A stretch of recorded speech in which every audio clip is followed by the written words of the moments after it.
Innal hamdalillah nahmaduhu wa nasta'inuhu wa nastaghfiruh wa na'udzu billahi min sururi anfusina wa min sayyiati a'malina may yahdihillahu fala mudhillalah wa may yudlilhu fala hadiyalah.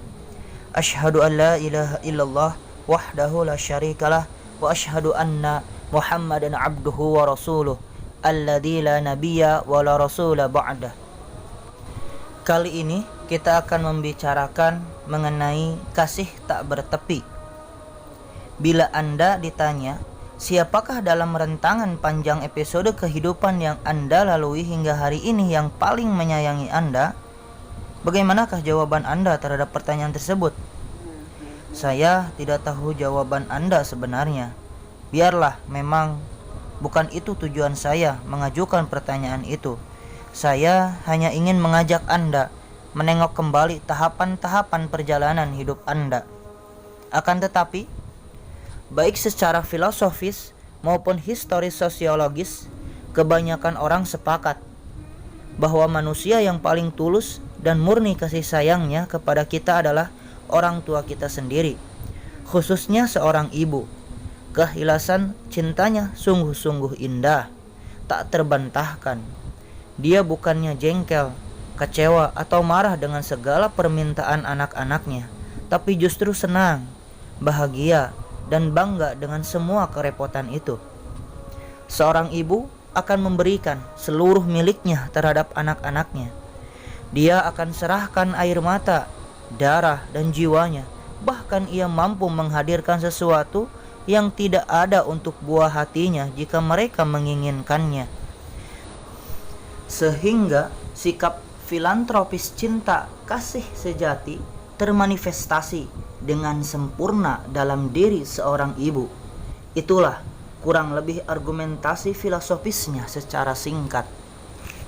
Sedangkan secara historis sosiologis, Anda bisa lihat Siti Hajar yang berlari-lari tak kenal lelah antara Bukit Safa dan Marwa berulang-ulang kali karena tidak tega menyaksikan permata hatinya Ismail menangis terbakar tenggorokannya dalam kehausan.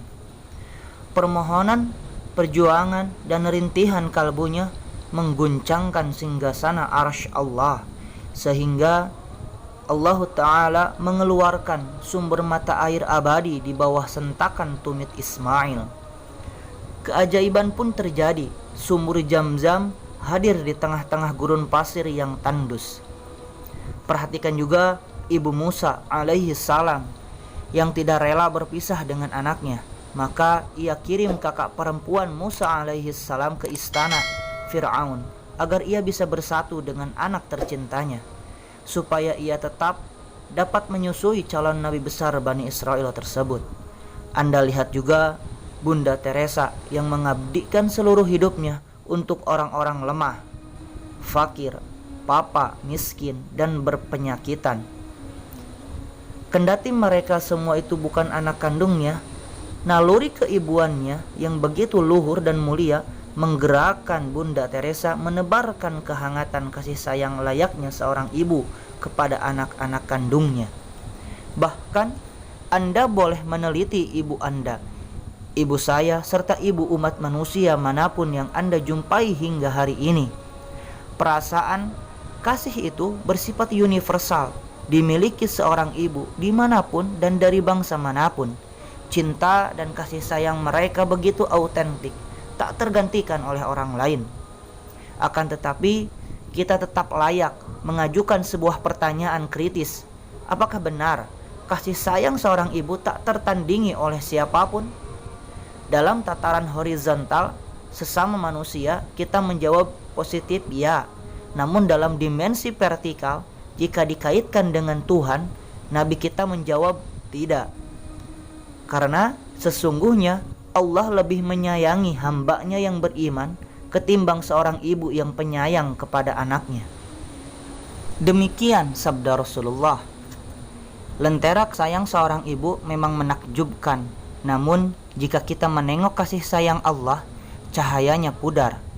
Bagaimana tidak, sebab sifat kasih ibu dan seluruh makhluk hanya merupakan secercah pancaran dari kasih sayang Tuhan yang Dia sematkan ke dalam jiwa ibu dan semua makhluknya yang bernyawa. Kasih sayang Allah tak bertepi, sehingga sekalipun terbagi kepada seluruh hamba-hambanya, kasih itu tak terkurangi sedikit pun. Dalam riwayat sahih dari Imam Muslim digambarkan bahwa Allah mempunyai 100 bagian rahmatnya. 99 kasih sayangnya itu Dia simpan dan berada di sisinya. Sedangkan yang satu bagian sisanya Dia turunkan ke bumi. Dia bagikan kepada seluruh makhluk ciptaannya. Begitu meratanya sentuhan kasih sayangnya, sehingga seekor binatang akan mengangkat kakinya karena dorongan kasih sayang yang berada dalam dirinya. Khawatir jangan sampai menginjak anaknya. Bayangkan, hanya satu bagian tapi sudah membuat nalar kita tumpul untuk menganalisis jejak-jejak kasihnya itu. Bukan cuma hadis-hadis Rasulullah Sallallahu Alaihi Wasallam, Al-Quran pun secara eksplisit membentangkan kasih sayangnya. Sebagaimana dalam sebuah ayat Allah Ta'ala berfirman, "Hai hamba-hambaku yang melampaui batas terhadap diri mereka sendiri, janganlah engkau berputus asa dari rahmat Allah. Sesungguhnya Allah mengampuni dosa-dosa seluruhnya. Sesungguhnya Dialah yang Maha Pengampun lagi Maha Penyayang." Secara tekstual, Allah pada ayat ini memanggil orang-orang yang sudah melampaui batas dalam kedurhakaan, kemaksiatan, dan dosa-dosa dengan panggilan yang penuh kasih. Ya ibadi, wahai hamba-hambaku. Ilustrasi komparatifnya begini. Orang tua yang memanggil anak-anaknya dengan panggilan wahai anakku jauh lebih menunjukkan kasih sayangnya daripada memanggil namanya wahai Dimas, wahai Joni, misalnya seperti itu. Seorang kakak yang mengundang adiknya dengan undangan wahai adikku jelas lebih menampakkan sifat kasih sayangnya daripada panggilan wahai Budi. Bahkan seorang suami yang menyebut istrinya dengan sebutan wahai istriku terlihat sekali refleksi cintanya ketimbang menyebut namanya wahai Nurbaya atau wahai Devi misalnya. Menariknya, dalam ayat ini yang dipanggil oleh Allah dengan panggilan kasih sayang itu adalah hamba-hambanya yang zalim, aniaya, dan sudah keterlaluan dalam berbuat maksiat. Tetapi mereka masih dipanggil dengan panggilan ya ibadi, wahai hambaku. Disinilah kita melihat betapa kasih sayangnya Allah kepada kita. Salah satu sifat agung Allah adalah Al-Halim, yang Maha Penyantun. Maknanya, Dia tetap menyaksikan kemaksiatan para ahli maksiat, melihat kedurhakaan orang-orang yang durhaka, dan mengetahui pembangkangan hamba-hamba yang membangkang dengan tatapan santun, tanpa kemarahan dan kemurkaan, atau didorong bergegas untuk menjatuhkan sanksi kepada mereka semua. Renungkanlah, setiap hari semesta anugerah dan kenikmatannya turun kepada kita, meskipun pada hari yang sama maksiat dan kejahatan kita naik kepadanya. Setiap saat perlindungan dan pemeliharaannya selalu memayungi kita. Padahal pada saat yang sama kita menentangnya dengan dosa-dosa dan kejelekan kita. Padahal Dia amat kuasa mengajab kita. Sebagaimana firman-Nya, seandainya Allah menjatuhkan sanksi di dunia ini terhadap manusia sebagai balasan atas perbuatan mereka, maka Dia tidak akan membiarkan di atas permukaan bumi ini satu binatang melata pun. Quran Surat Al-Fatir ayat 45. Maka tidak berlebihan jika Badi'uz Sa'id Nursi menjadikan ayat dalam surah Az-Zumar tersebut sebagai obat pembalut luka bagi siapapun yang tenggelam dalam pesimisme dan keputusasaan, sehingga mereka berubah menjadi optimis dan penuh harapan kepada Allah. Jika engkau terjerat dalam bujukan iblis untuk berputus asa dari rahmat ampunan Allah, maka kembalilah kepada ayat ini, tegas Sa'id Nursi. Ketika kita memerlukan makanan dan minuman, membutuhkan air hujan dan sinar matahari, bumi dan langit, maka semua itu merupakan manifestasi kasih sayang Tuhan kepada kita. Jangan anggap jika Anda membutuhkan makanan, minuman, bumi, langit, matahari, atau apapun yang semacamnya, bahwa Anda membutuhkan selain Dia, atau beranggapan bahwa Dia sama sekali bukanlah yang Anda butuhkan. Ketahuilah, Dialah Allah yang memasuk semua kebutuhan Anda dengan menciptakan makanan dan minuman, langit dan bumi, sehingga Dialah Allah yang sebenarnya Anda butuhkan. Begitu pula, jangan Anda duga bahwa Allah bukanlah yang melindungi dan mencukupi kebutuhan bayi yang dirawat dan disusui oleh ibunya. Sesungguhnya Allah lah yang memenuhi kebutuhan bayi tersebut, sebab Dia yang menciptakan ibunya dan air susu ibunya, dan Dia juga yang menciptakan petunjuk atau insting yang dibutuhkan bayi untuk mengisap air susu ibu, serta menciptakan perasaan kasih sayang dalam kalbu si ibu kepada anaknya. Demikianlah komentar Imam Al-Ghazali untuk melukiskan betapa komprehensifnya rahmat Allah kepada umat manusia.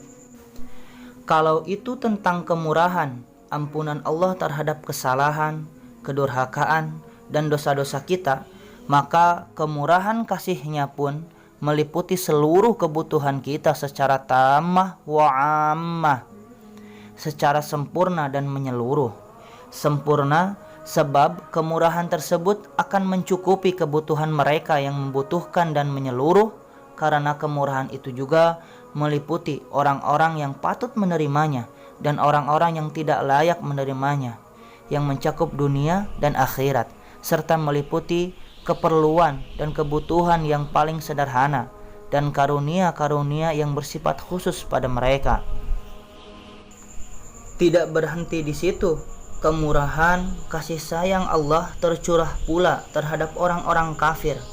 Ketika Nabi Ibrahim alaihissalam telah selesai membangun Ka'bah, beliau berdoa kepada Allah agar berkenan memberikan kesejahteraan dan rezeki kepada penduduk Mekah, tapi hanya khusus untuk orang-orang yang beriman. Ya Tuhanku, jadikanlah negeri ini negeri yang aman sentosa, dan berikanlah rezeki dari buah-buahan kepada penduduknya yang beriman, di antara mereka kepada Allah dan hari kemudian. Namun apa jawab Allah? Dan kepada orang-orang kafir pun aku berikan kesenangan sementara. Ini terlukis dalam Quran surah Al-Baqarah ayat 126. Perhatikanlah doa seorang nabi yang amat istimewa, seorang rasul Allah yang mendapat mahkota julukan Khalilullah, kekasih Allah, tetapi doanya dibantah oleh Allah. Memang doanya tidak ditolak, namun tidak boleh mengkhususkan untuk orang-orang yang beriman saja, sehingga orang-orang kafir pun, walaupun mereka durhaka kepada Allah, meskipun mereka tidak mau menyembah Allah, oleh Allah masih diberi kemurahan rezeki di dunia ini. Mengagumkan sekali bagaimana kemurahan Allah Ta'ala tetap menyentuh orang-orang yang tidak mau mengakuinya. Itulah makna kemutlakan sifat Rahman Allah kepada hamba-hambanya. Pada konteks ini, sebagai pelengkap wacana kita, saya ingin menghadirkan kisah yang mengilustrasikan kasih sayang Tuhan yang tak bertepi dari Sa'di Shirazi dalam salah satu karya cemerlangnya Bustan atau Taman Bunga Kebajikan. Dikisahkan seorang yang memuja berhala dan memalingkan wajah dari dunia tenggelam dalam penyembahan berhala. Setelah beberapa tahun, orang yang agamanya dipandang rendah itu menghadapi suatu persoalan yang sulit. Di kaki berhala dengan mengharap kebaikan, dia dengan tidak berdaya berguling-guling. Di lantai kuil, ia meminta, "Wahai berhala, aku sedang menderita dan menghadapi kesukaran. Tolonglah aku sedang sekarat, kasihanilah tubuhku."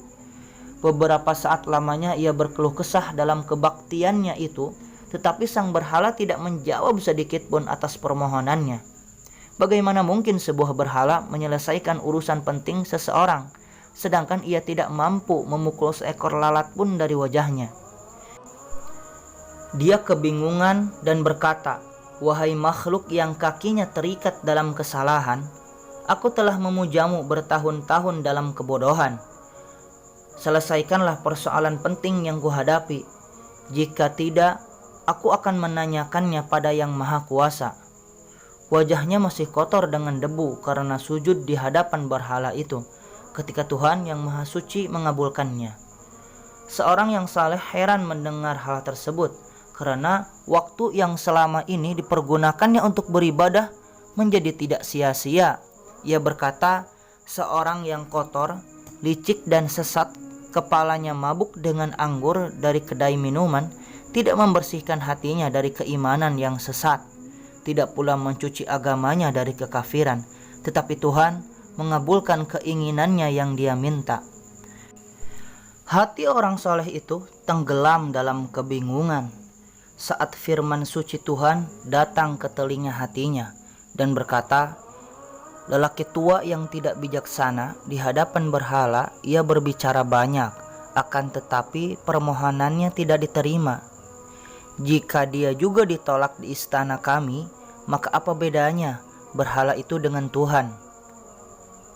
Kita bisa membuat konklusi dengan membingkai dua pesan moral dari kisah ini.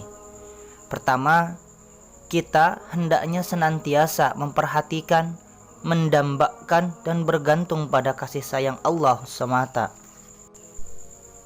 Ikatkanlah pikiran, perasaan, dan kalbu Anda kepada Allah saja.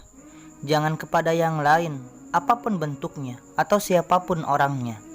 Berhala yang ditampilkan Sa'di Siraji dalam contoh tersebut jelas contoh tipikal dari manifestasi berhala yang disembah oleh orang-orang kafir. Tetapi maksud esensialnya melampaui wujud konkret patung yang mereka jadikan Tuhan pada umumnya. Keberhalaan itu adalah segala sesuatu yang sudah merampas kebebasan sejati kita dari pengabdian kepada Allah. Oleh karena itu, apapun atau siapapun saja, baik uang, kemewahan dunia, pangkat jabatan, maupun manusia, jika sudah menjadi orientasi utama Anda, semua itu hakikatnya menjadi berhala bagi Anda. Sebab sesungguhnya rohaniyah Anda sudah terkuasai atau dikuasai oleh semua itu. Kebergantungan dan keikhlasan Anda pada Allah sudah tidak murni lagi. Kedua, dari kisah tersebut kita mengambil hikmah, cukup arif apabila kita tidak mengklaim bahwa orang-orang yang ahli maksiat dan orang-orang kafir akan mendapat laknat dan bencana siksaan dari Allah secara mutlak untuk selama-lamanya. Mengapa demikian?